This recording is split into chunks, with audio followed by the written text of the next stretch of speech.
Okay, there's Mr. Bobcat right in the center of the screen there. Try to squeeze my screen. There he is. See him sitting there watching us. Oh, he was ready to pounce. He was watching Banjo like a mouse. He finally just stood up as soon as we walked away. Now he's still watching us. I think he's still watching Banjo.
Sky howdy, and welcome back to another infotaining episode of World Bigfoot Radio.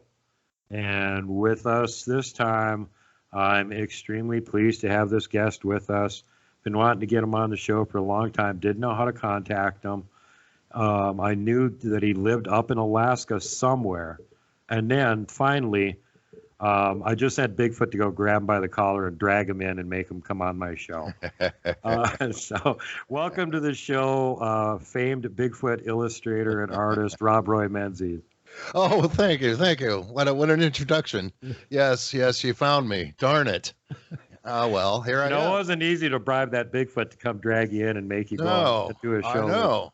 I told him not to do that, and he still came and got me. He likes my show. He does like your show. He likes your show a lot. Bigfoot are my fans. They are your fans. Anyway, so I wish more humans actually liked the show, but Bigfoot likes it at least. You know he does. He's sitting right here in the living room with me. Well, I told him to just stick around until you're done recording, and then. Oh well, I'm sketching him right now. I've got that contract. I'm just kidding. Yeah. Well, we knew that you were secretly using a real model for most of your illustrations. Well, of course. That's been the rumor for years. Well, it's not a rumor, let me tell you. I've got the secret government contract. But anyway. A little bit more background for all you folks that may not know. RobRoy Menzies here has been in the Bigfoot community for a long time as far as a really high caliber artist illustrator. And, of course, he does things outside the Bigfoot community, lots of them. And we'll touch on some of that during the course of the conversation. But I thought it'd be great to have him on the show to actually have a chance to talk about his artwork. And one of the cool things that I found out, and, Bigfoot told me this. That's right. That he actually gets eyewitness reports from the actual eyewitnesses and works with them until they get an image that they really think is really, really close to, if not perfect, to exactly what they saw in real life. So in a way, these images that he's done are almost better than actual pictures, because, with pictures you get blob squatches and people are fidgeting around and it gets blurry and blah, blah. But, working from their memories is probably the best version that could be done maybe by anybody. He's pretty much done it, in my opinion. Oh, thank you. Yeah, you're very welcome. But Wow. A lot of people out there in the community have seen your artwork all over the place. They've just never heard your voice, and they don't know really that much about your background or anything. So here's your chance. Fill everybody in a little bit on the background of the amazing Northwood subarctic illustrator of Bigfoot and weird cryptic monsters, RobRoy Menzies. That's Take it away. Up here in Alaska. Oh, hold on. I got a bear at the door. Let me chase him away, and I'll tell you my story. What happened to No. swamp Labrador in the backyard? They're supposed to keep the moose. Oh, he's tied up. I got him secure. He's Yeah. eating some roast beef right now, so keep it quiet. Otherwise, he'd ruin the show. But no. So, where do I start? With the Bigfoot thing? Of course, growing up in the '70s, I was always into monsters and dinosaurs and things like that, as most kids were. I was born and raised in Juneau, Alaska, which is the southeast, the Panhandle. It's the capital of Alaska, and it's also a rainforest. So I grew up with a lot of rain. Nice. I've got the gills and the web fingers to prove it. Right. What is the population there in Juneau now? Oh, in Juneau, I swear to God, it's still like 30, maybe 33,000, 36. I'm probably off. It's interesting because I know some of the other cities up there have grown gigantically since you were. Not really. I mean, it seems like Juneau's always been at like 30,000 since I was a kid. It's just weird. But I know it's more. It was a lot less when I was growing up. But in Anchorage, I think there's about 300.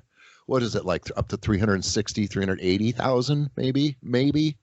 Now that's like gigantic by Montana standards. It's huge. It's huge for Alaska. We don't have any cities in this state that are over 100,000 population, so that's gigantic by our. Oh, yeah. This is the biggest city I've ever lived in. So if that tells you, I'm a real small town person. So yeah, Juneau is a very cool place to grow up, and a big thank you to my parents for that. That was cool.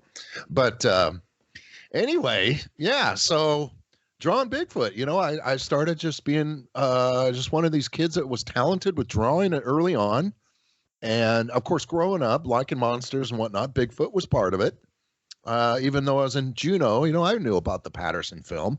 We watched In Search of Leonard Nimoy. Oh my God, I still love that show. Who doesn't? I know. Spock, go find some monsters and show them to us. We know you'll tell us the truth. Oh my God, his voice. Because Vulcans can't lie. You're the perfect. That's right. It was too cool, and it was all that was on too. We didn't have much back then, and of course it was grainy and crappy, and they showed the same drawings and the same crap, and over time that was still entertaining, but.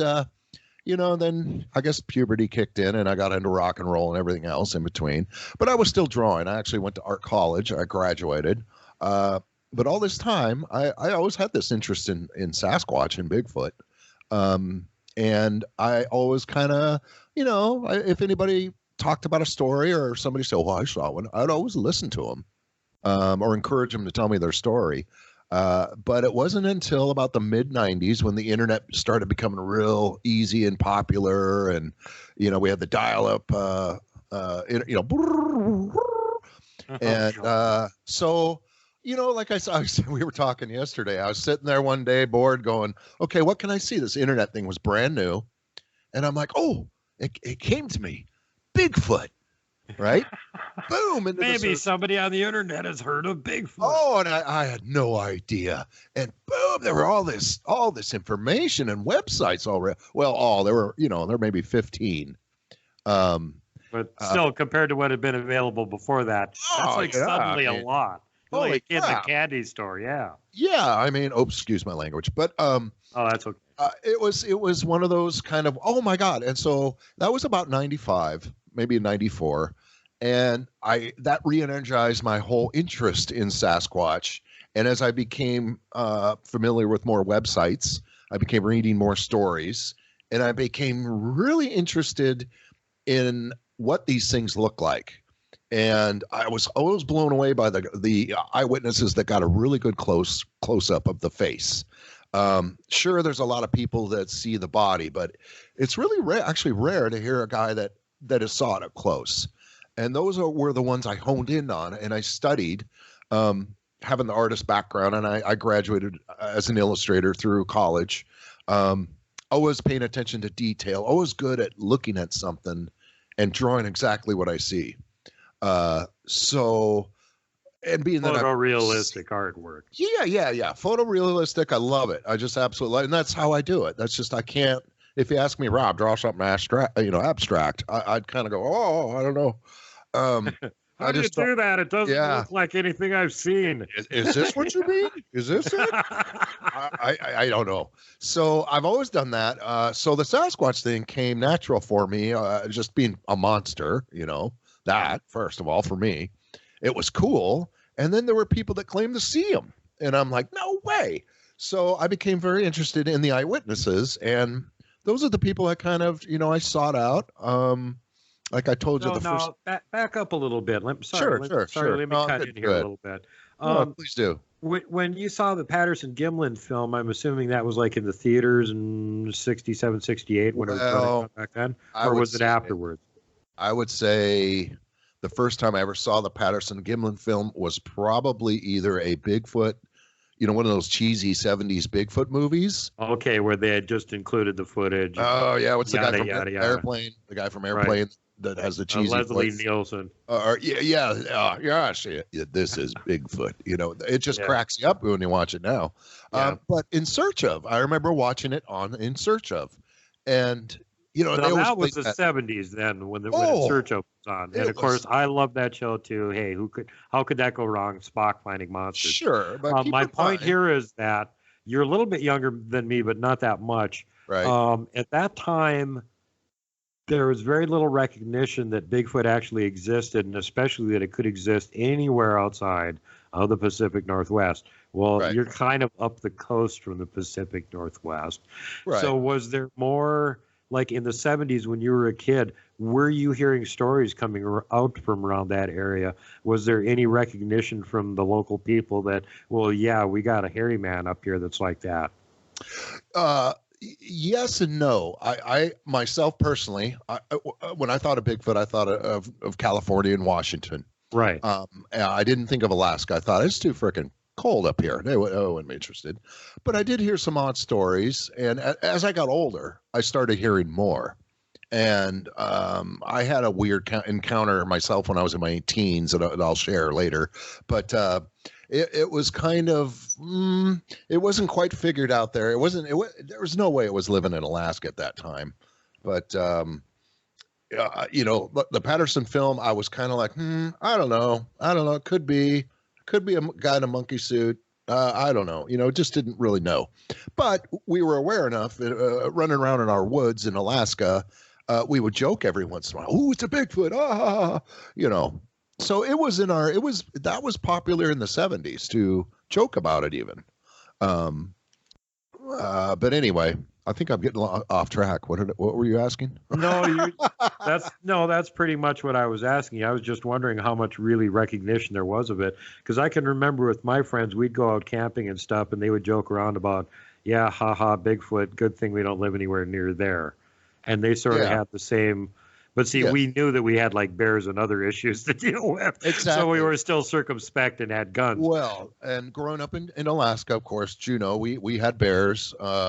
Here in Anchorage, we have moose and bears. We have everything. But growing up in Juneau with the bears, that was the first thing on your mind. You weren't thinking Bigfoot at all. Right. If you heard something big and furry in the bushes, it was a bear. It was either a bear or, if you're lucky, it's a porcupine, right?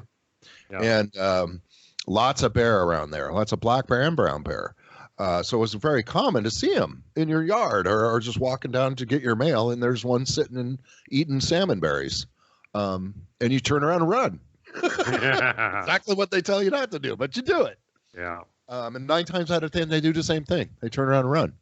Well, that's one thing I think we have in common, too, because where I grew up out in the sticks there, we had a county dump about a mile and a half as a crow flies from where I was living. And so we had bears going through the yard all the time on their way back and forth. Oh, I can imagine. And raiding the trash cans in our yard. Oh. And we'd have to go out there and pitch rocks at them and chase them away from the trash cans so we could walk out to the end of the driveway and wait for the bus and not hope they came back and blocked off our escape route to the house because the trash cans were in between the end of the driveway and the house. Right, right. So, absolutely. Yeah, they love their garbage. They love their garbage.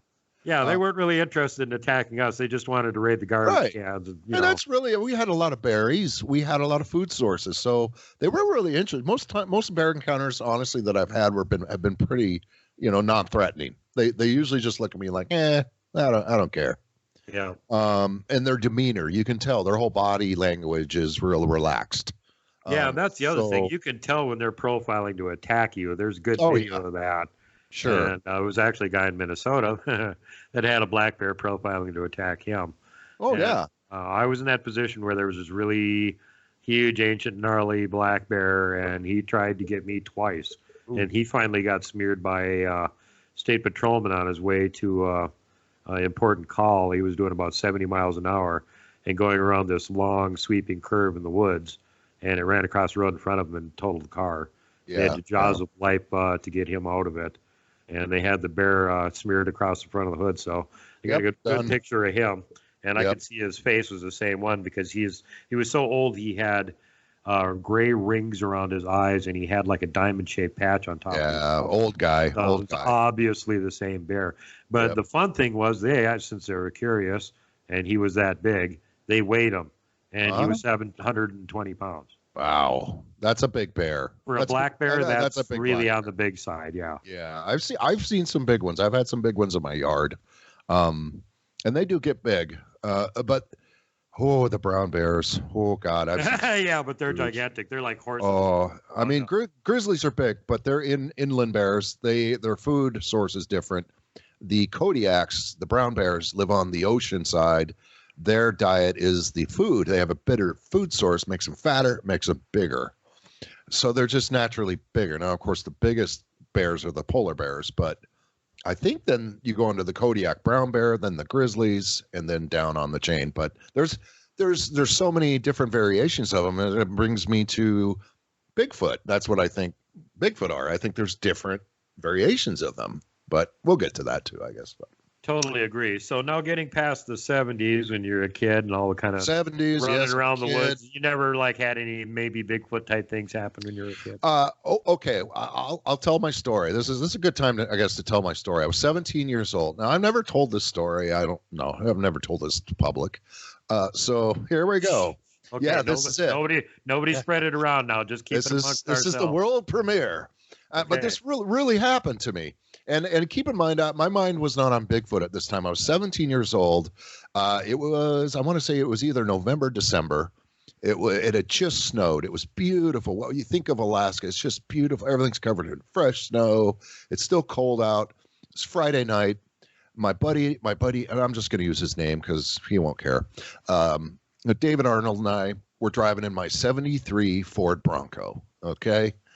Cool rig. So we're driving. We go out to this road called Montana Creek Road in Juneau, Alaska, and it's been there forever. Yeah, there you go. I'm So, sorry. Yeah, there it is. There it is, Montana Creek Road. Now this place goes out. God, I'm gonna be wrong. It's maybe 15 miles total to the end. But it was a popular place growing up that us kids, especially when we got a driver's license, we would drive out there. And it was just kind of a dirt road. It drove way out past. There was a gun range there. The Alaska gun range was out there. But once you went past that, a few miles later, there's a little single lane bridge. And then you meant maybe 5, maybe 10 miles further back. And that was it. Then it came to a stop. So do the local kids use this for like the inspiration? Oh, right? everything. Or- yeah, okay. Yeah, we're shooting our guns. Beer parties, shooting Yep, guns, carrying shooting on. guns mostly. Yeah. Shooting guns, partying at night. A good place to go and park. Cops would never go down there. Yeah. But ever since I was a kid growing up in Juneau, I always heard spooky stories coming from Montana Creek. From anywhere from like ghost stories to, just kind of weird events. And then it was the first time in my life I ever heard the word wildmen. But I always thought they were talking about hippies, like, you know what I mean? Like crazy, hippie dudes that Well, could be them hippies grew some Yeah. extra fur on them and just stayed up there in Yeah. Alaska after the 60s. Sure. So we're talking like 82, 83. So you don't have all these terms that you have now. Right, yeah. So wild man, I'm thinking, oh, the hippies, the crazy hippies live out there or something. And anyway, so there I are. It was about 1983, driving in my Ford Bronco. We were driving down Montana Creek. It just snowed like 10 inches. It was beautiful. We were the only cars that had driven on the road so far. So, it's virgin powder, in other words. Right. So we got this full, beautiful view of the road. It's just barely 2 lanes, just a little dirt road going through this beautiful southeast forest, and deep into the woods with the moss hanging from the trees, and just a real stunning place to be. And we're 17 and we're bored. We're like, we're just driving out there. So we get to this bridge and we stop, and I go, check this out, and I got a 302 with a 4-barrel Holly carb, and I go put it in low one and I step on it. And we fishtail across that bridge, and keep in mind there's about 10 inches of snow. So we're just going all over the place having fun. We're like, woohoo, go, okay. I go about another 100 feet. We get back into the wood line, where there's woods on both sides, and we start, slipping pretty good. It starts getting pretty deep. So I go, I got to stop and lock the hubs. Back then the old 4x4s, you lock the hubs to get it into 4-wheel drive. So I had to stop. So when I stopped, I got out, and David got out. He said, I got to pee. So he got out. As I was walking around my door, I locked one hub, and I heard something and it was on 2 feet. It wasn't just like something. And I guess that feeling you got, I have an older brother that used to hide out, jump behind corners and scare me a lot. And so, that feeling you get sometimes right before he scares you, you can feel it, right? Something's just going to grab you at any second, and it happens. Well, not only I heard this thing run like trotting at me, and it scared me so bad. And I'm not one of these guys. I was 17. I'm not one of these guys that scares over nothing. It scared me so bad I didn't even look at it. All I did was swing around the door, jump in, start screaming at Dave to get in. Something's getting us. Something's after us. And he was scared. I've never done that to anybody before. And he just jumped in, and I floored it. I floored it, and we were spinning and sideways and fishtailing out of there. And he's like, man, you're scaring me. What happened? What happened? And I said, dude, I swear to God, somebody just ran at me. And he's like, what? I said, yeah, something came running down the hill and started running at me. And he said, what was it? I said, I didn't look. I just heard it. He's like, well, I don't know. And we're like, okay. So we drove about another quarter mile, and I stopped, and I locked the other hub. And then I put it in 4-wheel drive, and we decided to turn around. So we turned around, we start going back, and we get to the area where we pulled over, and we're both looking, and we're like, oh man, I don't see anything. Like, I don't either. So now this is where it gets fun. So we get to the bridge, right? We're the only tracks on it. And we get to the bridge, and I got my high beams on, and we look, and in the middle of the bridge is this what looks like a huge puddle of blood. Huge. Wow. Like the size of a large pizza pan, almost exactly round. And we both looked at each other and said, that looks like blood. And Dave's like, oh man, let's get out of here. And I said, oh my God. So I drove, up closer to it, and I got my high beams on, and we're just looking at it out of my Bronco. And oh my God, it does. It looks like this. It wasn't there when we crossed the bridge. Right. You would have noticed that for sure. Big time. Because we stopped and we looked at the bridge. It was virgin. Right. I mean, if that blood was there, we'd have saw it and said, what is that right there? Yeah. It was there only when we came back, and I had that weird, something came at me. I don't know, it was just scared the shit out of me. And so we see this, and Dave's freaking out. Let's go. So we leave. We drive out of Montana Creek. We go to this little watering hole called the Breeze Inn, which was where all the teenagers met, on the weekends. And we see my friend Wayne and Sonia there, a boyfriend and girlfriend. And we tell them our story. They said, oh God, we got to go out there. We got to go out there and look. I said, yeah, let's go. So we all piled back in my Bronco. All right. Isn't this classic? It's this just like me and my friends in high school. Keep on. 17 years old. We're classic. We're going to go, we're in Halloween now. So we're driving out there. We get out there. We get to the bridge, and there it is. And again, nobody's been out there. There's no other tracks but for my Bronco. And we're all we're all sitting in this full Ford Bronco, all pressed against the windshield. looking at this pile of blood in front, and Dave's like, I'm not going out there. And Wayne says, let's go out there. And I'm like, I'll go out there. And Sonia, it's classic. She's like, no, don't go out there. So we're like, oh my God. So we go out there. And so I look at it. I walked right out there. Okay. So 10 inches of fresh powder, right? I sent you some pictures of the bridge. So you can kind of see the bridge has these little, maybe 8-inch tall rails. Well, you could see where this animal, and it clearly after we looked at it, was an animal that was killed. It had little pieces, little chunks of meat in it with fur. So maybe like a muskrat or some kind of an otter or something was killed. But you could see where something crawled up the bridge and killed this thing, and then walked into the woods, and where we stopped. So it walked towards the general area where we stopped into the woods. I didn't follow the tracks. Wayne did. And what the tracks look like. Well, here's the kicker. So he's following them, right? I was too scared. I was like, I'm not going, dude. Because these tracks go into the woods. And it's creepy already. This puddle of blood, I'm not kidding. It was the size of a large, maybe extra large pizza pan. Whatever it was just got slaughtered and eaten. There was blood and meat everywhere. Yikes. And then this thing just walked up, and I was assuming a bear or, had to be a wolverine, a bear, or something. I'm yelling at Wayne, what is it? What do you see? He goes, you're not going to believe it. They look like human prints. Oh, God. And I said, human prints? Dude, you mean like, Friday the 13th? Let's get out of here. Right? I wasn't thinking Bigfoot. Right. I was thinking some crazy dude with an axe. And a William Shatner mask.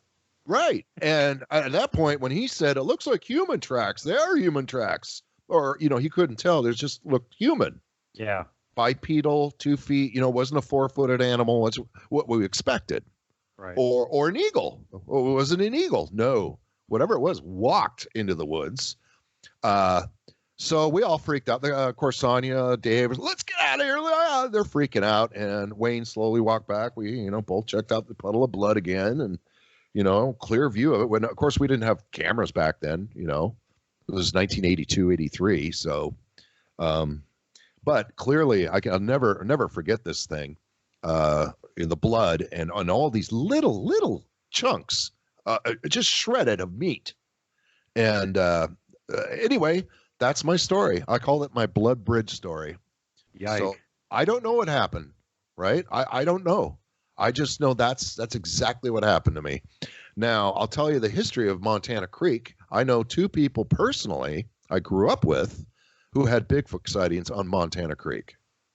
And I find that very interesting. And then all the rumors on top of that. And it is a very secluded, what you would call squatchy, habitat for if they wanted to live someplace, that would be a great place to live. Right. Rivers, salmon, moose, they've got everything. The area is really rugged, camouflage, they have it all. Plus so many stories come out of there. It's just kind of, But nowadays they totally have blocked off. They put gigantic boulders in front of the bridge. So you can't drive your car as far back as we used to drive. Huh. How mysterious. Well, yeah, it is kind of, and I think it's more or less they did it for kids going out there and trashing the place. Yeah. I mean, we used to shoot. They're afraid kids might have fun and be unsupervised somewhere. Oh, we were. Uh-huh. I know. It didn't seem to stop us from doing anything. And I'm sorry, but we were probably the generation that caused them to close down. But we were innocent enough. We didn't hurt. Nobody got hurt, anything like that. But anyway, that's my Bigfoot story. I've never told that before. But I remember vividly how scared when that thing was running at me. And I say that thing or person, I thought it was a person.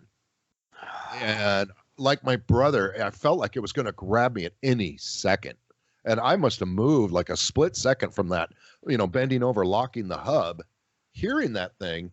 And at first I heard it was coming down the side of the hill.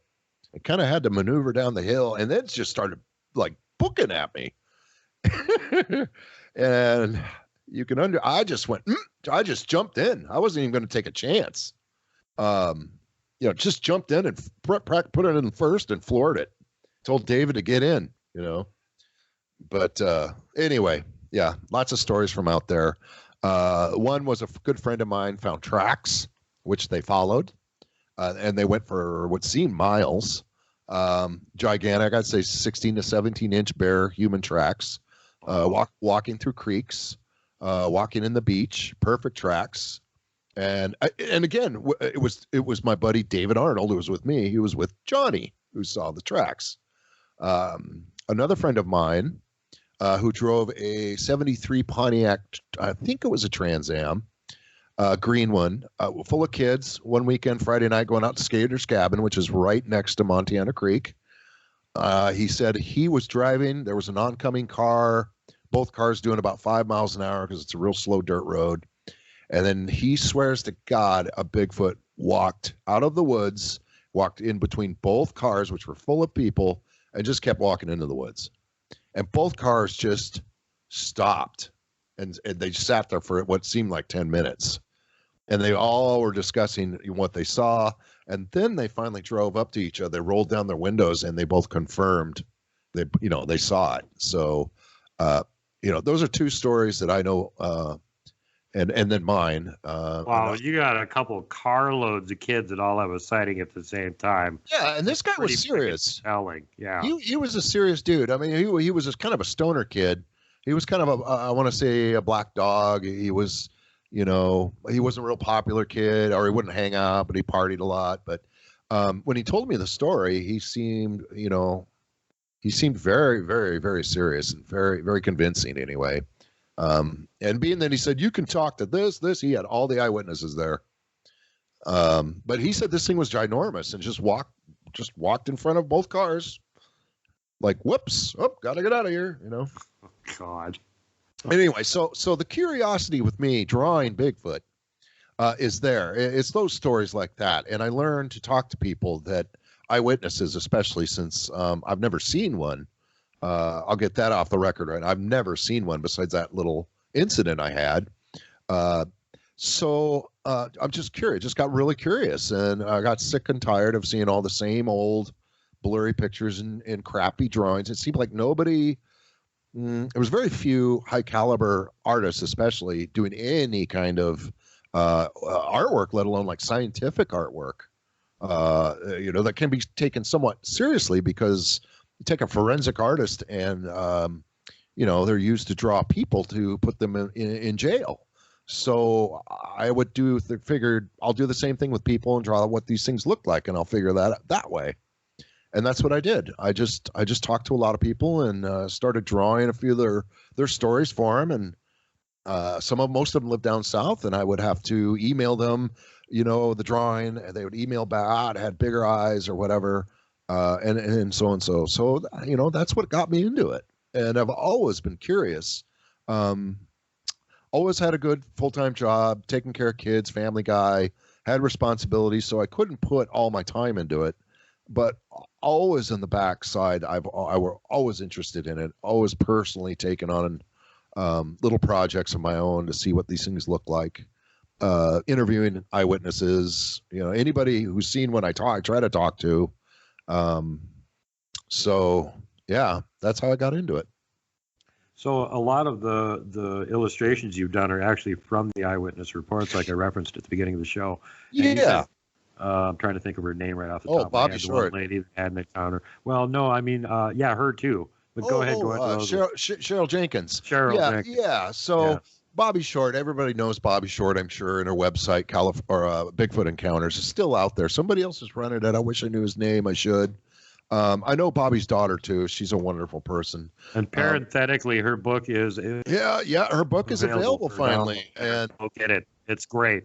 It is a great book, and I tell you what, it is the last project that I worked with Bobby on when she died, and so a lot of my art's in there, you guys. So I even did the book cover for it, which I'm pretty sure they're using it because they gave me a copy of it.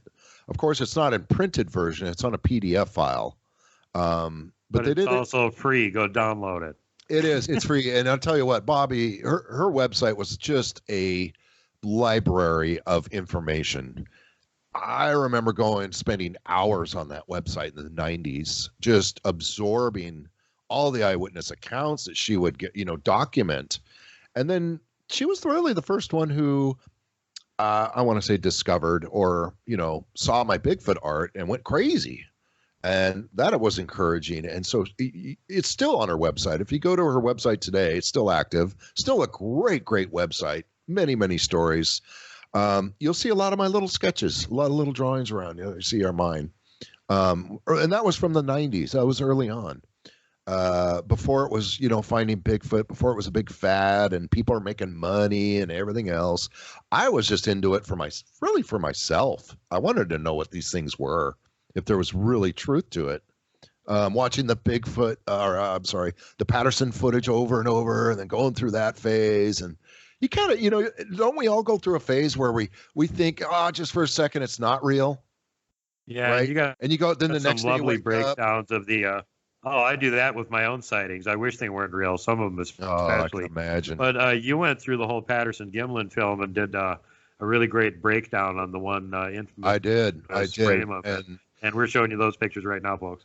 Oh, thank you. Yes, this was a job I took on myself, and I just got, again, tired of nobody did anything. And I'm a professional illustrator, so I felt, wow, this is perfect. So I created a file. I did it all in Photoshop using the airbrush, and I used what I tried to do was forensically take the best pictures. The two I did a full body, well, not full body, but half body, and then the face. And I tried to make sense of all those blurry pixels. That's all I tried to do. Using my skills as an artist and my skills as a photographer, knowing what pixels do when they blur. Choosing which areas to, push out and do the right thing. And I'll just say back then, I actually got Mr. Jeff Meldrum to help me a little bit on that drawing. It was back in the days where I could email Jeff and it was fine. There wasn't, I wasn't trying to kiss his ass or, oh, Jeff, he wasn't a big superstar, really. Well, he was, but he was a very nice gentleman. Wait, back up now. Jeff is a superstar? When did this happen? Well, yeah. Look at all he's the so elusive. I like to pick on Rich every time that he's on here because he may be elusive. He tells stories that he's been out, like researching with Meldrum. And here's his video when I was out with him, and I'm like, well, where's the picture of Meldrum? I don't even see him. That could be anybody with a hooded jacket. You're showing the back of him. That's not a Meldrum sighting. That's like a blob squatch. You know why? Because he's a smart man. He's a very smart man, and he does the circuits. And I'm just saying, like the conventions, you'll see him. I've never seen him in the conventions, or I've never met him in person, but I've invited him to come fishing a long time ago. But he might have remembered that. But anyway, again in the '90s, late '90s, and it turned into the 2000s.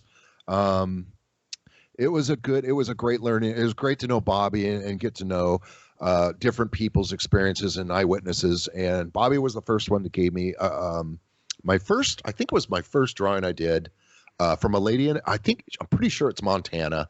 And if you look on Bobby's website, you can read her story. She was on horseback. Her name is Cheryl Jenkins. And I got her email address. I let her know who I was. She wrote back. She would love to do it. So that was the first Sasquatch I drew from an eyewitness that I actually went back and forth with. Making sketches, scan it, send it to her. How's this? Oh, it sucks, Rob. The arms are, not long enough. Okay, to put over, make the changes, send them. How's this? Oh, perfect. Oh, the arms look good. Now there's too much neck. Okay, boo, boo, boo, boo, boo.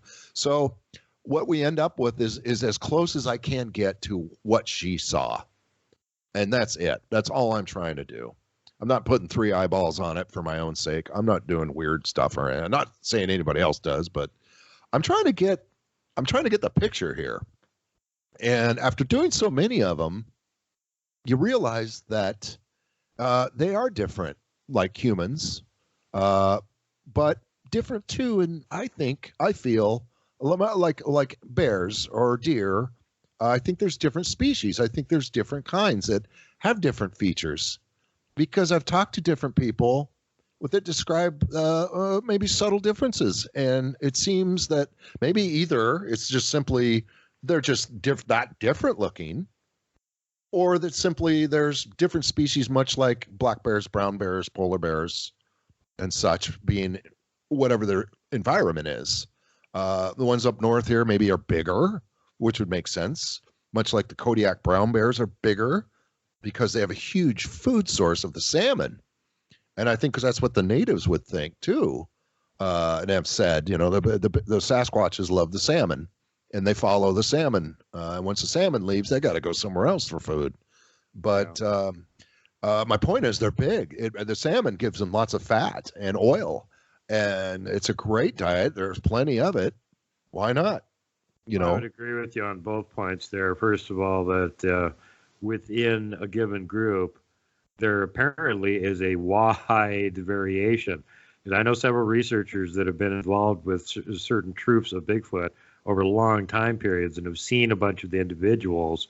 right? And even within a given family, they look peculiarly unlike each other. It seems to be a wider variation than what you would find amongst, you know, humans in an average human family or something. Oh, definitely. But the other thing is that there are things that go so far beyond the range of just common variation that at that point you have to start going, there's got to be sub-varieties going on here, because they not only don't look exactly the same or even really that close, but Right. the behavior is completely different too. Yes, So yes. I am absolutely convinced that there, from my way of doing things, currently I'm working with the hypothesis that there's 4 over species or subspecies that we're dealing with in North America, and then there's regional variants of them. And that's just talking about the ones that are like Bigfoot size and can be mistaken for a Bigfoot. There's Right, other things out there too, like mountain Yeah. giants and devil monkeys. Yeah. that I'm not talking about. Right, right. I definitely agree with you about, I think there's different kinds. I think, you know, maybe even different sizes, different looks. It may be as simple as a species, the environment has changed, like the bears, you know, or deer. Sure. Some of them are bigger, some are smaller. Maybe some look more ape-like in Florida because they're, you know, they're more wild or something. Man,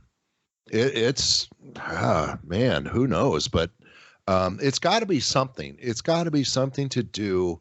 They've had to be here a long time to develop and be around.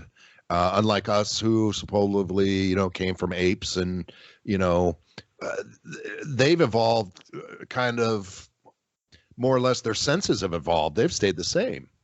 Yeah. They live in the woods, and I think they just have a keen sense of the woods. And like anybody who's experienced going in the woods for a week at a time, you become much keener than before you stepped in. Right. You hear more things. You're acute to little snaps, little movements. In Alaska, growing up as kids, I know a lot of my friends will agree. You know, when we're walking on trails and whatnot, you're kind of looking around. You're always there's always a piece in the back of your mind that's keeping an eye out for something big and furry. And if you see up there in Alaska, you've got more than just the average standard type 1 Bigfoot. You've got the Tornit and the Tunajuk up there too, and they're both bad news. Kushtaka, you've got all kinds of different things. And but Kushtaka, yeah. I'm just solely speaking about bears. You know, your number one nemesis when you see movement in the woods is, you know, that's what you're looking for. You're not really looking for a bear or for a moose. You see the movement first, and you look over and you're going, oh shit, okay, it's a moose. Yeah. Or brown bear. Oh God. But anyway, I couldn't imagine one of these things walking out in front of you. Wow, it blows me in mind when I talk to eyewitnesses. It's just wow, and they seem pretty stunned from it still. The guys I've talked to, a couple guys from Willow. I've told you about my place out in Willow. It seems to be a hot spot. Some great stories out there. One gentleman I drew, he had some property up there that was a foreclosure of a bank. Up the Fishhook Willow backside of Hasher Pass, very very rural, very secluded dirt road, lots of gold mines up there, lots of Sasquatch activity. From what I learned after meeting Dan, and hearing his experience where he lives. So he lived in a hotel that was closed down. literally with plywood on the walls and whatnot. It was to be a big hotel. So the place was fully loaded with beds and all this. It was somebody's grand scheme that failed, and the banks had to foreclose. So he was paid by the banks to watch this property and live on it. They had no water. They had only one generator for power. And he lived out there for a few years. He lived out there. He had 2 kids. He started hearing banging going on, the classic wood knocking on his property. And his property's over 20 acres. But this property was kind of down by the roadside. So he assumed it was kids coming up there. But again, I want to say he lives way the hell out there. It'd be really hard to press that somebody would drive out there every night or every other night and make the effort to smack to do that to him and then run off and be quiet about it. He never heard a car. He never saw anybody, nothing. And he would go outside and look every time. And he'd hear the knocking. Anyway, I did a drawing. I walked down. He showed me the area. I did my own photography. I took the pictures, and one of my drawings shows my depiction of it. It looks more like he's going for a home run, but my tree knocker illustration, that's from Dan's place.